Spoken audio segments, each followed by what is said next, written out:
Chers amis, Boker Or, Bezat Hashem Itbarach, en ce lundi 2 du mois de janvier, Bezat Hashem Itbarach, et le tête du mois de Tevet.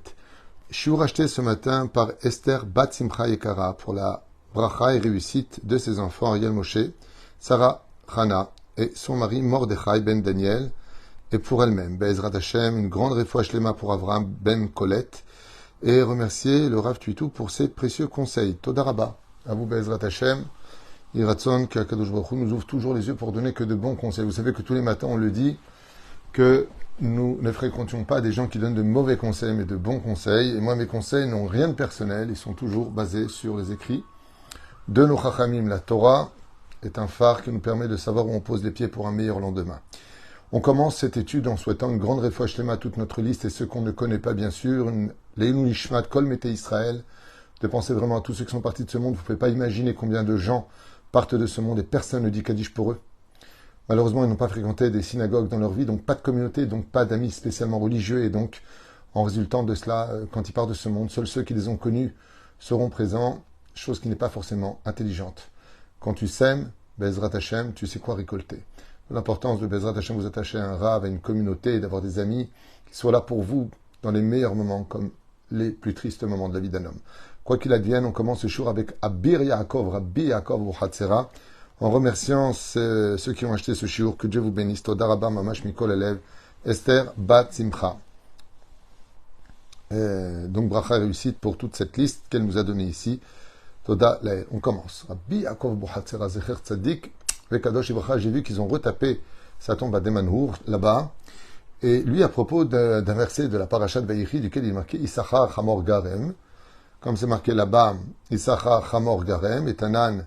C'est bizarre de comparer Issachar à un âne, c'est ce qu'on va découvrir. Hamor Garem, c'est un âne qui provoque, Rovetz Ben Amishpetaim, et donc qui se repose entre les villes, d'un endroit à l'autre. C'est là-bas où il décide de se reposer. Alors, pourquoi d'abord on compare bizarrement Issachar à un âne? Vous savez, l'âne, il a beaucoup de particularités, mais on va repartir du début avant de lire Rabbi Yaakov Uchatzera. La naissance d'Issachar est venue grâce à un âne.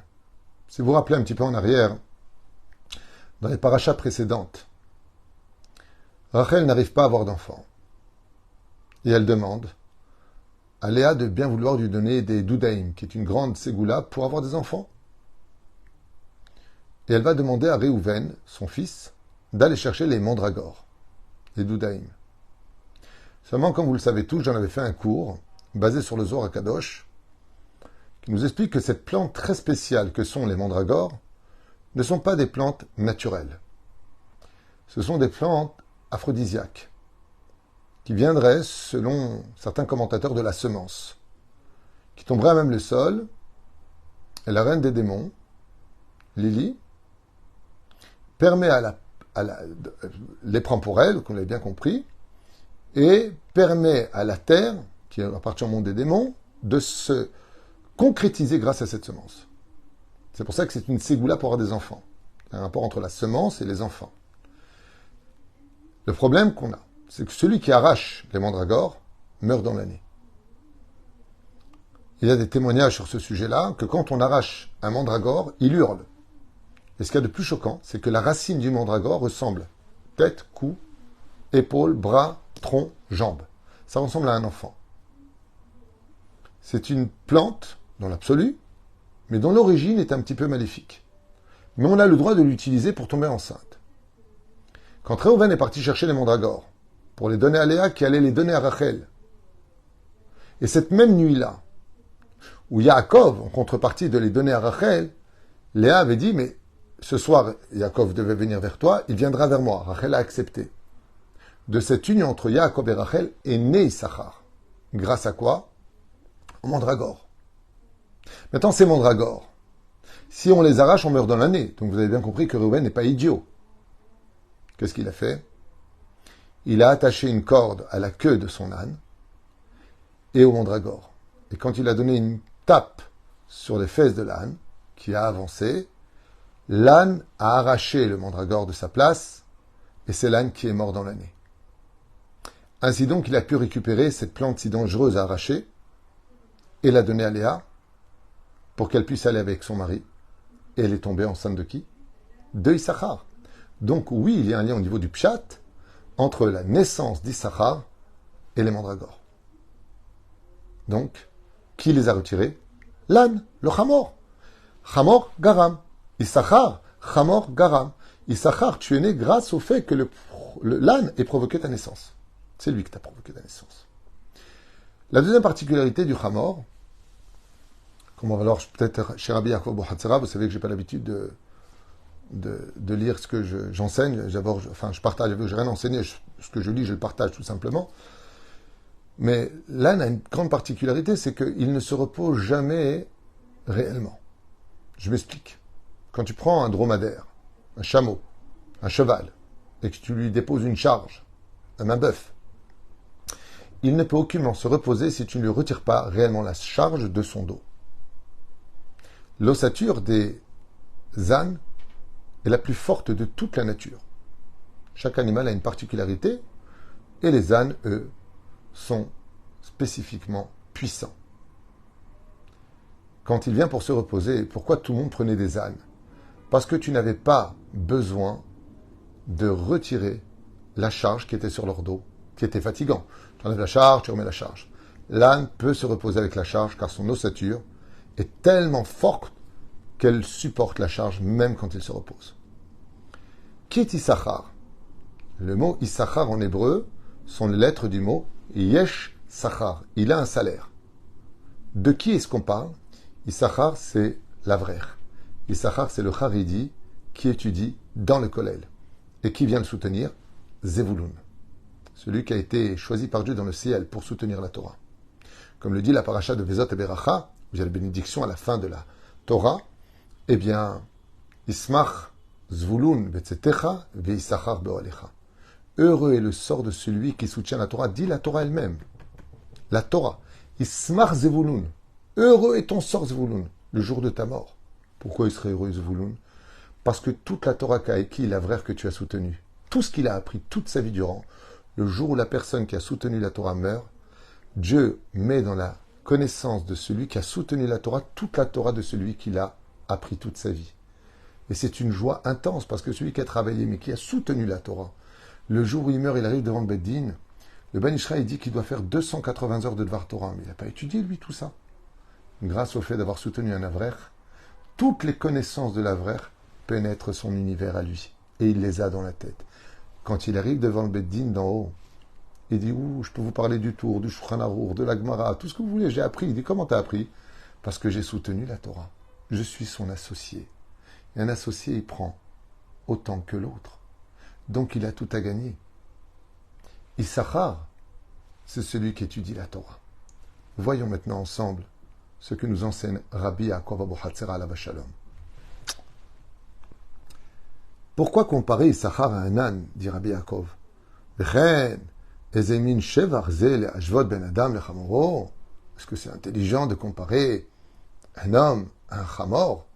Une fois, j'ai demandé à un Rav Chabad, alors ne prenez pas ça mal, c'est ce qu'il m'a répondu, et c'est pas n'importe qui. C'était le Rav Pachter, Rav Pinchas Pachter, alav shalom. Je lui ai dit, Mazé Chabad. Il m'a répondu, Chamor blidat. Un âne sans raisonnement. J'ai rigolé, mais non, c'est pas une blague. C'est aussi Chochma binadat, oui. Mais Chamor blidat. Il m'a dit, oui, quand tu as un rabbi, il faut être battel, il faut être annulé. Ce qu'il dit le rabbi, on fait. On est comme des ânes qui écoutons ce que dit notre maître et on fait. Parce qu'on sait qu'on ne comprendra pas ça. Ça Chochma. Chabad, Chamor blidat. C'est ce qu'il m'avait expliqué.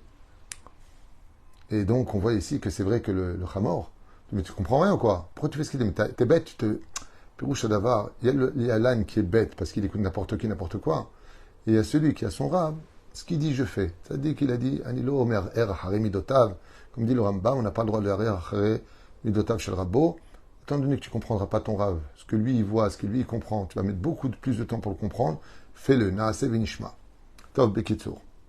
Il dit, Adraba, Reach Va'azo, Mashpila Ma'aliva. C'est le plus érudit des 12 tribus qui étudie la Torah de la journée, tu compares à un âne. N'est-ce pas là une grande humiliation pour celui qui étudie la Torah? Seulement Rabbi Yaakov Bohatzera explique et il dit, Yaakov Avinu lo itkaven she'Issachar kechamor chas v'shalom. En aucun cas, il n'a eu l'intention, Yaakov Avinu, quand il a béni Issachar, de le traiter d'âne. Bien au contraire. Et là, Yadoua Shebetorat Asod, Nikraim, Kochot Atuma, Beshem Chamor. Mais qui est appelé Chamor dans la Kabbale? Eh bien, ce sont toutes les forces du mal, qu'on appelle Chamor, parce qu'elles viennent de la matérialité du mot Chomer. Et donc, quand on parle de l'âne, par excellence, c'est un représentant des forces du mal. Et c'est pour ça que les Chachamim chevauchaient les Chamorim, ils chevauchaient les ânes, pour avoir une shlita, ils tenaient les rênes, pour dire je tiens la Touma entre mes mains. C'est pas lui qui m'emmène là où il veut, c'est pas mes pulsions animales, c'est moi qui tiens mon Chamor dans les mains. Et pourquoi Dafka? Si l'âne représente les forces du mal, la matérialité dans l'absolu, sans aucune kedusha, sans aucune lumière, sans aucune spiritualité, pourquoi tu parles de Issachar? Parce qu'il n'y a pas plus fort que l'étude de la Torah pour annihiler et diminuer les forces de la Touma. Car il n'y a pas plus au monde que dans une ville, dira Biakov au Bohatsera, où des gens sont en train d'étudier la Torah Kaven Yaakov, et ce qu'il dit Yaakov à son fils Issachar, Issachar Chamor Garem, Klomar, Yod Beshevet Issachar Amelim Batorah, comme vous étudiez la tribu de Issachar, la Torah toute la journée, et que vous êtes soutenu par des donateurs du nom des Zvouloun. C'est pour ça que tous les donateurs qui soutiennent la Torah sont appelés Zvouloun dans le ciel. Zvouloun, c'est le 7e ciel le plus élevé de tous. Yegia Atsuma. Et c'est pour ça qu'ils sont comparés à l'âne. Parce qu'en réalité, les déménageurs de l'impureté dans une ville, quand il y a beaucoup de choses qui ne vont pas, c'est parce qu'il manque de la Torah. C'est ce que dit Rabbi Yaakov Bohatsera. Plus il y aura des gens qui vont étudier la Torah dans la ville, et moins il y aura d'impureté dans la ville. Parce que la force de la Torah dégage, cette lumière dégage l'obscurité du monde matériel et de là. On a le droit d'être matériel, avec de la spiritualité. Mais le matériel sans spiritualité, c'est la pire des obscurités. Et comment ils font? Et là, regardez, comme il dit, c'est magnifique. Le mot ben mishpetaim, entre les villes. D'accord? Mishpetaim, ha-mishpetaim, c'est écrit hem, mem, shin, pe, taf, yud, mem, qui sont les hautes de hem sfataim, leurs lèvres. Les mêmes lettres de entre les villes, c'est les mots hem asfataim. Car nous ne nous rendons pas compte, dira Rabbi Avokav, que chaque mot qui sort de la bouche de quelqu'un qui étudie la Torah de ses lèvres crée un ange. Et que cet ange blanc monte et nettoie comme une espèce d'essuie-tout toute l'impureté dans la ville grâce à ceux qui étudient la Torah. Et Torah, besfatav, par le biais d'étudier la Torah avec ses lèvres, en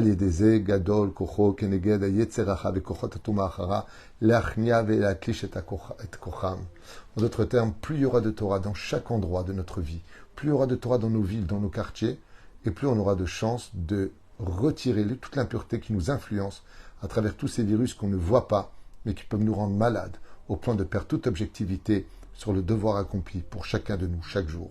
Car me dit Rabbi Yaakov, Abu Hatzera la Shalom. ובזה הוא מתאיים, ומטעם זה גילו חכמים ואמרו שאם פגע בך יצר הרע, on mène, c'est pour ça que la Gemara nous dit, s'il vient le yetzer hara chez toi qu'il est trop fort et qu'il veut te faire tomber, amène-le vite, moshro ou le bet amidrash, emmène-le au bet amidrash, va vite étudier la Torah, ou madoua mipnei shalidei limud Torah bevet amidrash, iske ha-adam l'erchnio. Ce qui est très curieux, c'est pas marqué va au Bet Midrash et étudie la Torah, va simplement au Bet Midrash. Il dit pourquoi? Parce que l'atmosphère du Bet Midrash a été empreinte de paroles de Torah. Rien que quand tu rentres là-bas, il devient de plus en plus faible, à l'image du Chamor, qui ne monte pas sur le dos de celui qui étudie la Torah, mais c'est celui qui étudie la Torah qui monte sur le dos du Chamor. Kol Tuv V'Leitraot.